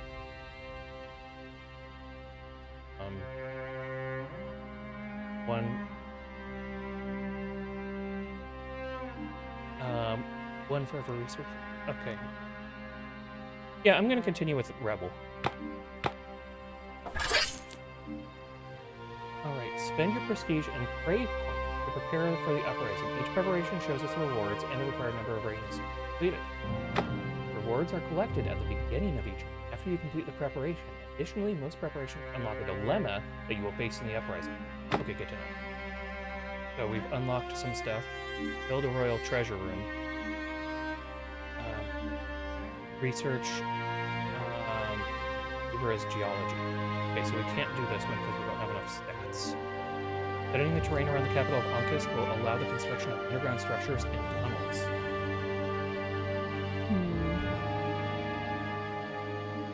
What do you want to focus on? Well, I can't do this. Could spend this or just save it. But yeah, let's make tunnels. Maybe one day it'll be like, what was the thing Elon Musk was trying to do? Oh, boring project? Yeah. I don't like the name, but... That's a horrible name. Or maybe it'll help the rebels. Yeah. With overthrowing things. That's or maybe somebody will put a whole bunch of fiery pots down there and blow everything up. Call himself Cersei. Anyways. The table summarizes the types of preparation and the rewards. Complete. 1 reign, 2 reign, 3 reigns. So it takes 3 reigns to get something. The rewards. Final dilemma. Coins. Prestige. Okay, so we know that we're going to get coins out of something. Status. Unknown, completed, or locked. Alright. Preparation takes 3 reigns to complete. Unlocks a final dilemma and rewards you with 3 coins at the beginning of each. Alright, cool. This preparation completes it. Reign and unlocks another preparation. Okay, so now we understand how that works. Unlocking preparations. You will unlock more preparations as you progress through the campaign, so visit the screen frequently to prepare for the big battle that is to come. You won't be able to unlock all the preparations for playthrough, as some will be locked out depending on the choice. Okay, so yeah, since we started to work on that, that's gonna give us the final stuff. It's gonna do some cash, and yeah, and then get some of this. Okay, continue. So, is it asking us to pick our side again?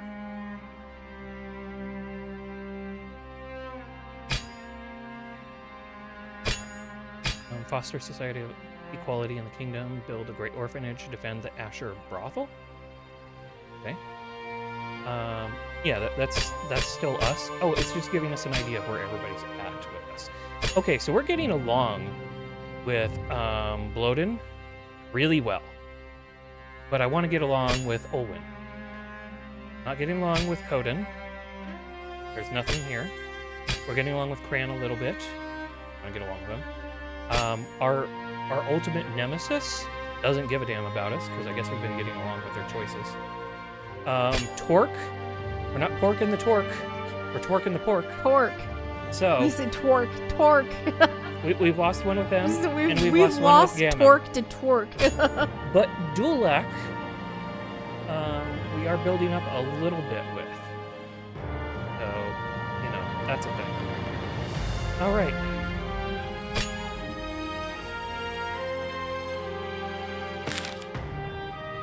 Find all previous tutorials in the pause menu. Good to know. Alright, so now we have a couple of things. We still have this one. Love this one. Chalice Peak. Let's seems like it's going to give us some more stuff. And then we also have stuff happening, nothing in Libra, and we do have multiple things happening. On Brachus, a deserter from the expedition managed to... Oh, we got a deserter. Think about. Let's continue to manage world matters. Let's figure this thing out. I want to get this Chalice in the desert stuff figured out. Some mosaics discovered at Chalice Peak could help our scholars better understand the cult of the Sand Priestess. The Librarian Chancellor suggests we bring them to Libra. That's kind of a cool title. Despite the costs involved, so they can be studied without requiring long and unsafe travel. Chalice Peak is still a temple of the Mother, though, and the Holy Attendant thinks it should not be further profaned. We will recover the mosaics about the Sand Priestess. So everybody's a nay on this one, and we will lose knowledge. Mm-hmm. But we could gain cash and prestige. At the same time, what that's going to do is cost us 4. Because we are really going against what they want.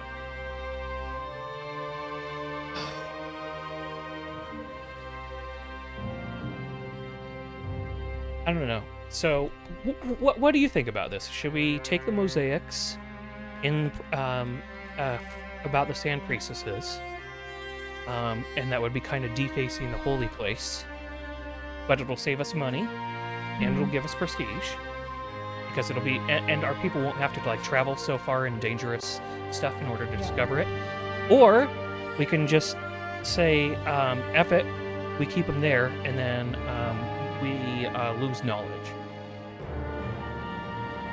How much knowledge would you lose? Probably once it's the first time. But everybody wants to go with us. Everybody's voting this way. I'd go with what the people want, to be honest. All right. I mean, I don't want to piss off religious cultists, so, and everybody seems to believe in that cult, so I guess it's working with the will of the people. The Librarian Chancellor's proposal was rejected. Art pieces from the past should be where they belong, especially if they're tied to the cult of the Mother, albeit one slightly different from ours. Holy Attendant thinks Lyria, the saint daughter of creative arts, guided our decision with her wisdom. Alright, so we lost a little bit. We're still balanced. And that kind of sucks, but, you know, I think it's a good idea to keep your people happy. You know what I mean? Mm-hmm. All right. This is going to be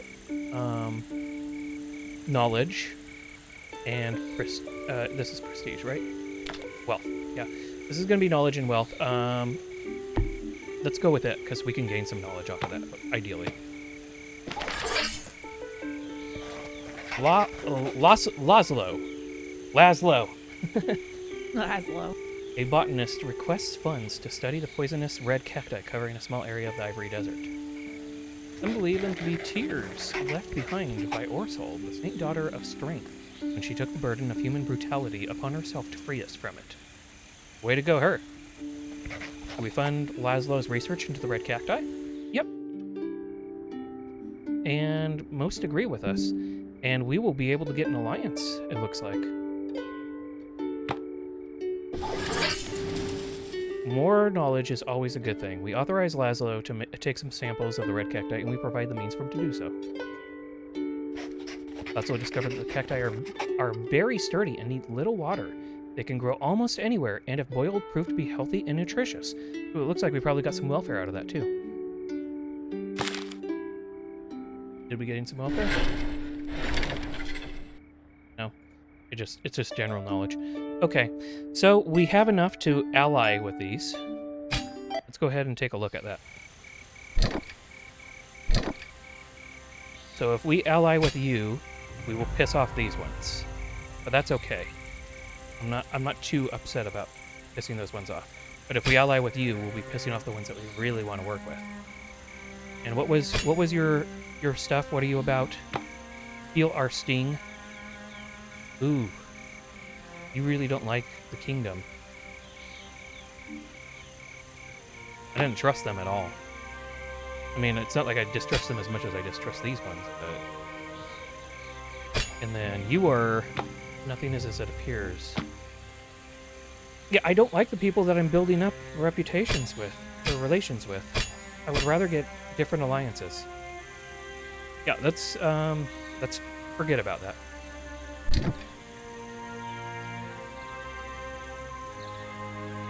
And then later on we can import red cacti to create nutritious food.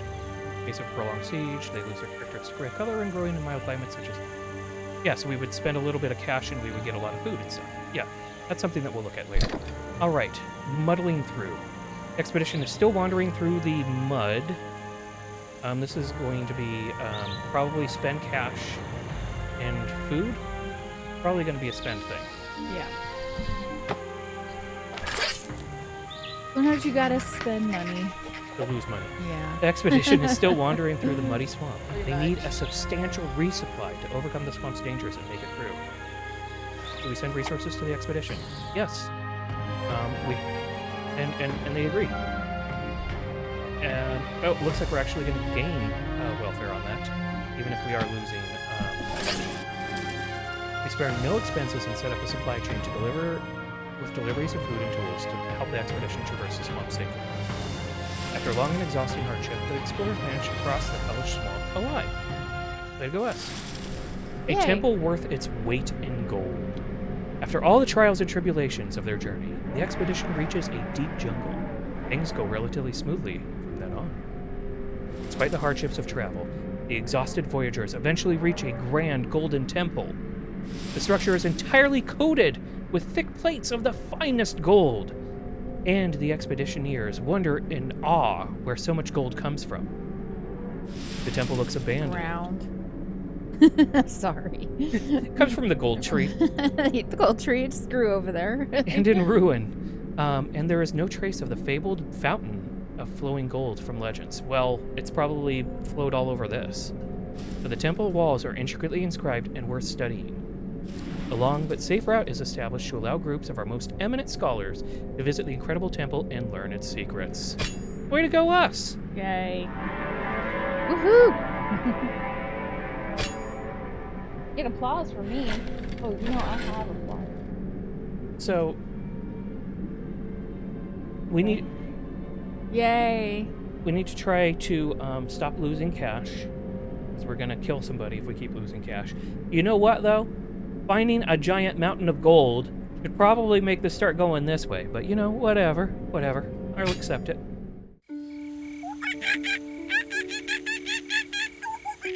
Whatever you say, Nord. Thank you. Okay.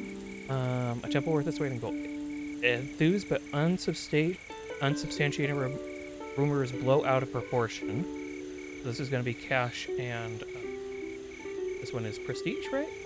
Morale, yeah. Cash and morale. Or, now that we control the Golden Temple, we have more...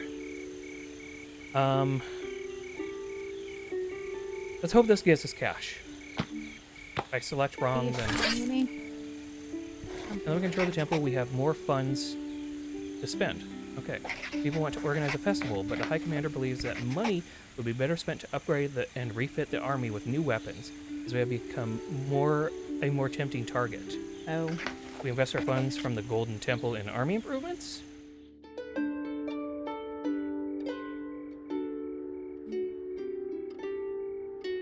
I don't know. It's gonna make some people mad. I think this is a nay as well. I think we need to support the people, and yeah. Also, if we were to do more with cash, it would be too much. To celebrate the discovery of the Golden Temple, we declare that a grandiose festival dedicated to Myre, the Saint Daughter of Rest, will be held once a year. A big feast with huge fires, roasted meat, dancing, and drinking. Sounds fun. After such long tribulation, the population is pleased by this moment of joy. And the peasants rejoice. A Renaissance fair. And we got a wealth thing. Sweet. The new festival to celebrate the finding of the Golden Temple is extremely opulent, and the royal treasury takes a substantial hit every year. Okay. Alright, and so we've moved up the morale a decent amount. Let's move on to the next thing. we're in a decent You're balance. gonna have to try to position. balance it at some point, I think, on that Well, look, scale. Maybe. we're balanced. See. Oh, okay. That works for me. All right. We can do the other gold one. Hazzie, my daughter thinks you are cute. The little unicorn. Aw, Hazzie is cute. Thank you. in my heart, I am a unicorn. So thank you. All right. I like being cute. That's really sweet of your daughter. Enthused by What are you unsubstantiated doing this weekend, Em? Are you just hanging out? Yeah, let us know what's up. Enthused by unsubstantiated rumors blown out of proportion, which claim that more golden cities are to be found south of the Golden Temple, the Tribune is advocating for the launch of another expedition into the unknown. I don't think that's likely. I messed up my whole schedule this week, like for real. I was like, okay, I'm gonna do some coverage for Steam Next Fest, and every time I take on something, say I'm gonna do it, I always like maybe do a little bit too much. Overdo it. Yeah, my house is a mess because I didn't keep up with it while I was recording and doing games. I just didn't.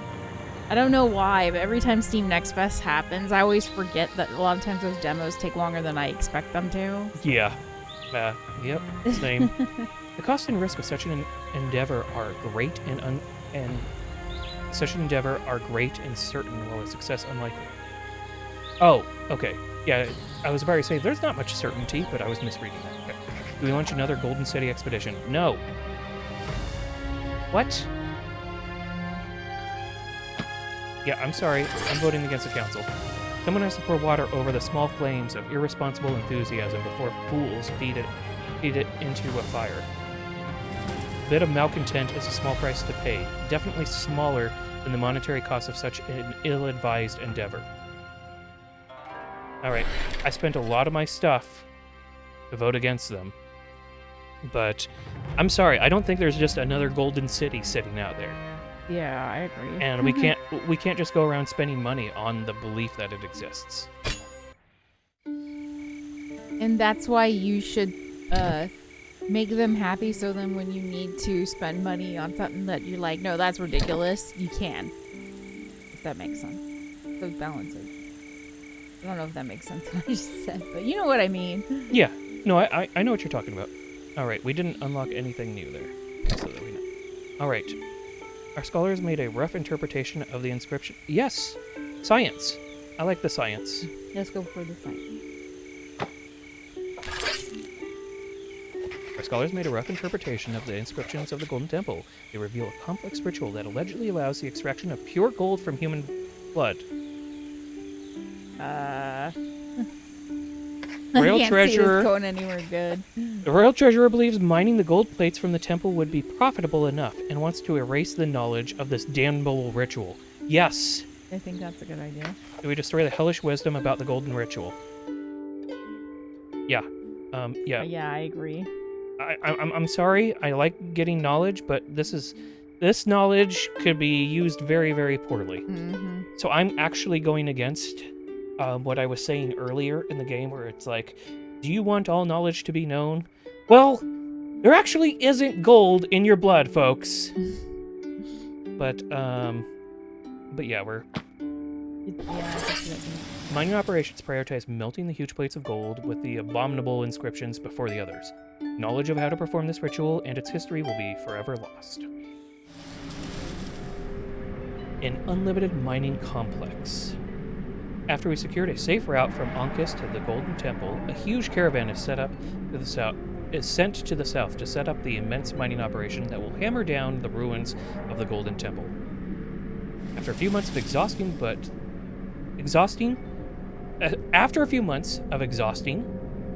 this time relatively safe travel, a hive of workers settles around the ruins of the temple. Miners, prospectors, traders, and jewelers, all intending to profit as much as possible. Huge plates of gold are carefully cut, melted, polished, and sold. We set up a tremendous source of wealth for years to come. We need to make sure it's shared between the people. Alright. The last chapter of each storyline will award cohesion or dissent. These represent the amount of order and chaos in the kingdom, and they will serve as a starting point for the uprising. So we got 5 chaos. Is that what we got? Represents the happiness of your people. Yeah.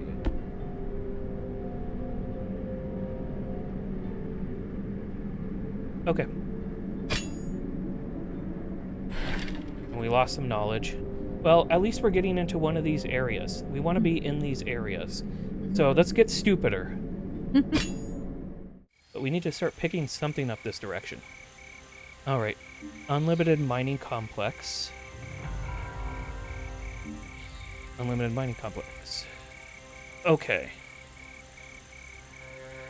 I feel like there's lots of bad knowledge that can be found in this place now.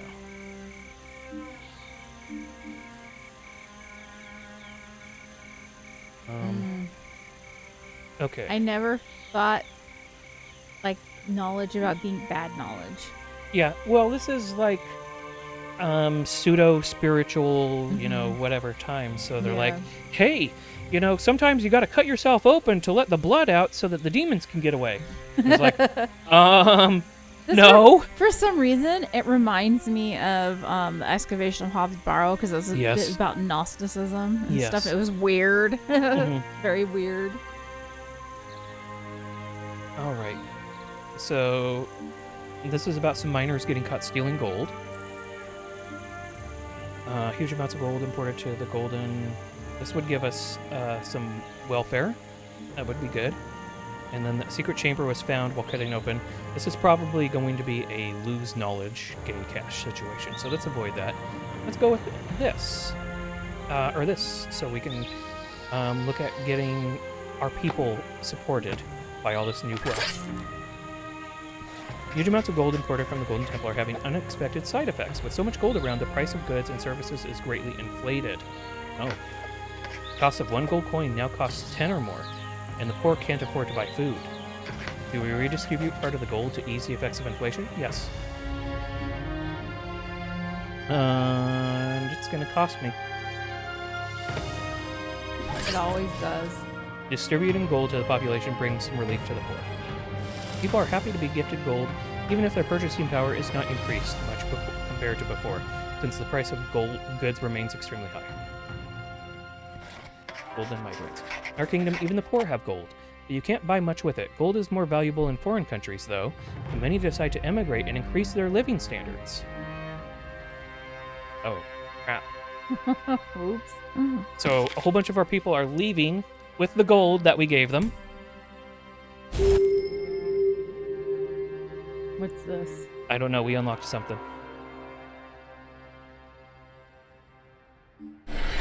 All right, we're back into balance, though.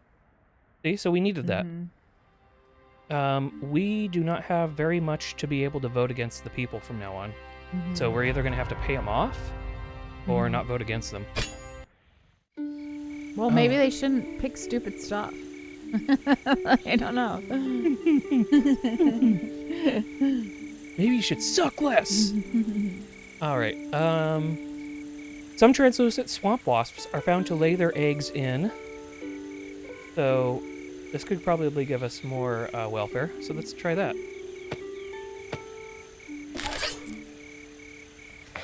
Found to lay their eggs in people's blood through their sting.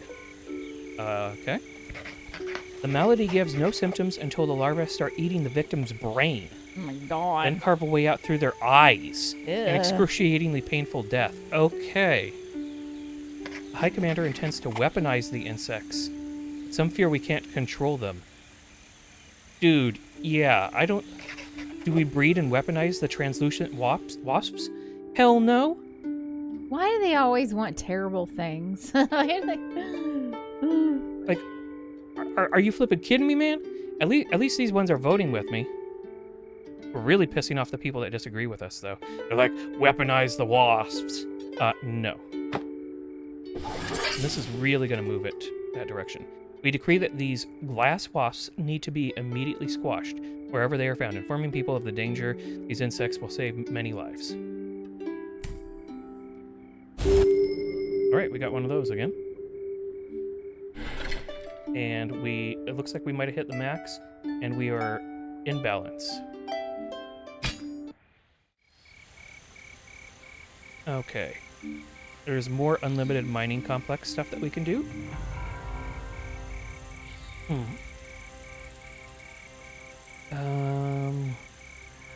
We haven't gotten much going with these.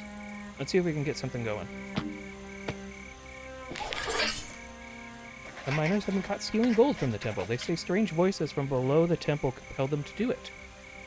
The first judge says that even the smallest criminal behavior must be punished, even if we have such a huge amount of gold. But the Tribune believes their story and asks us to forgive them. Do we punish the ex-miners, now thieves? Nope, I'm not going to punish them. We forgive the thieves. Even fully loaded with gold, they could not possibly take away is just a minuscule grain of sand compared to the quantity of gold we now have. Exactly, plenty to share. Most cheer for our mercifulness, but some think we only prove to be gullible. Voices told me so. Many miners disappear with gold from the temple, knowing that if they ever get caught, they can just blame the voices from below for their crime. Yeah, we already came away with a good amount. You can restore your relationship with the enemy by voting 4 times in their favor. Doing so will reset the relationship to the default value. Okay, because we have a true enemy now. So we have 1 of these, 2 of these, 3 of these. We're building up. We're doing okay. And our balance is in a decent spot. If we can get this one down more, then we'll officially be completely out of this area and we'll get tons of points for being a rebel. So let's try to find something that will reduce our influence. Okay. Which is army, basically. Although in that last case, it sounded like it was more like the judges and stuff, but maybe the military runs courts in this land. All right. So this won't do it. This might do it.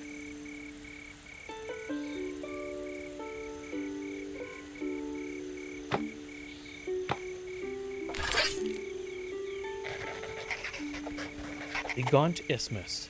This skirts a nomadic tribe living in the unclaimed lands of the Gaunt Isthmus, south of the Mark of Cran, are asking to join our kingdom. That sounds pretty cool. Iskers to strengthen our army. They're excellent warriors and camel drivers, able to exploit a few resources offered by their arid steppes to survive. Many, however, are distrustful of their barbaric customs. We welcome the tribe from the Gaunt Isthmus into our kingdom. Yes, this will move everything the directions that we want. We let the nomadic tribe know that they are not welcome in our kingdom. The people cherish our decision, but we may have wasted a significant opportunity.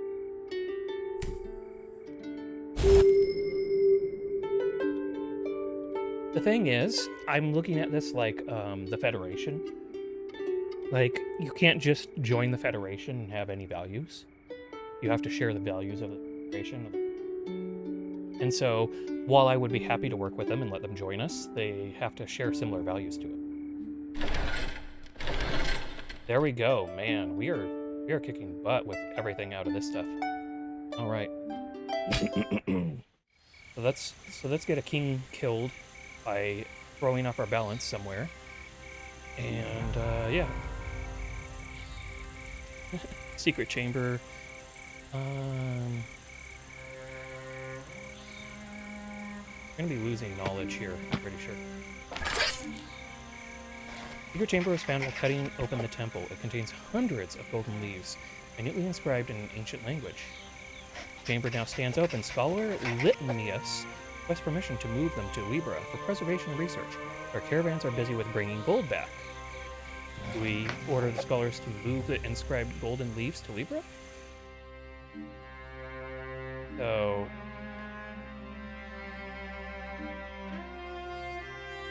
if we go...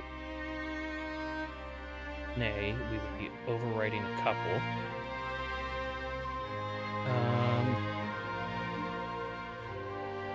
I think we kind of got to do it, though we're going to lose more cash. The flow of gold to Libra takes a step back next caravan is arranged to transport the delicate golden scrolls. Once moved, many of the royal scholars begin studying their contents. Hopefully we don't learn something evil about this. The decision bears fruit. Scrolls narrate the rise and fall of the ancient Sun Empire. Okay, cool. So we're learning something good. And it was thanks to the mastery of agriculture first, and then of mathematics, that our people could think of more than mere survival and develop what was known for centuries as the Sun Empire. The entire East was under our rule, but a few kingdoms rose up in the western steppes. The most powerful among them was the reign of the Chalice. Once it peacefully joined our empire, it became our door to the west. To maintain the peace, a marriage was arranged between the daughter of the Chalice King and the first son of the greatest family of the Sun Empire. Okay, so now we know that they used to work together, even though they ended up not working together. Sometimes after solving a dilemma, the scholars of labor will discover a mystery. Mysteries are important discoveries that shed light on past kingdoms and civilization. Each storyline has its own mystery to uncover. Well, we did one! Yay! Way to go us.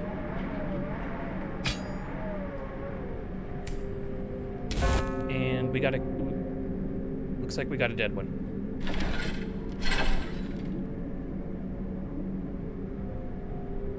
But we're really, really balanced. Crazy. King is dead. Yay, achievement unlocked. Something to the king. The king is dead. Eat the rich. Long live the king. Okay, that's what it is. The king is dead. Long live the king. So we I always thought it was weird when they say that. The king is dead. Long live because they're saying to the new one. Oh, yeah, but it's still weird. It's stupid. Yeah, I hate it. British. British. That's the explanation for it. All right, let's see what. Thanks, I hate it. Let's see what comes up as the rewards for this. Okay. But this will have been our first playthrough, basically. So, Rebel, we get one for every resource in the upper area of the track. So nice. We got these two. Okay. One for every resource in the lower area of the track. That's these two. Okay. And an additional one if the center area of the track is empty. So it was mostly empty.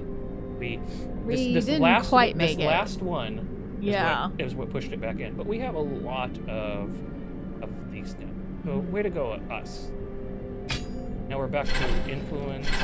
That's just you. And do you keep going with this? Okay, same, or now do we you- have additional options how we can play. So we had extremist and rebel okay. before. Now we also like have this. moderate. Yeah.